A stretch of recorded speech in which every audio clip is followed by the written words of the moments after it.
Voda bi mogla biti vsakemu dostopna. Vsi skupaj kot družba bi mogli ogromno več narediti.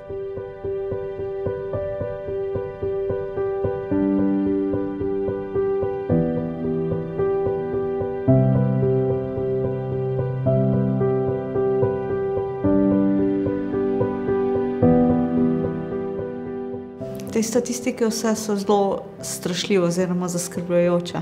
Skrbimo premalo za naše vode, tako da.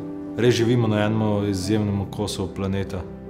Tam se voda zdaj nekaj povsem normalnega, očitno pa v svetu ni tako. Šele ko se vrnemo iz potovanj, se v bistvu lahko ponovno zavedamo, kako srečni smo v Sloveniji, da imamo tako bogate naravne vodne vire. In to mora biti največja zaveza vseh nas, da to ohranimo. Ja, mi sami moramo najprej pri sebi razčistiti in narediti strategijo, kako jo bomo uporabljali. Sami, ki imamo vode na pretek, moramo tega zavedati in tudi te naše vodne vire ohraniti, jih varovati na vse načine in tudi pravilno uporabljati.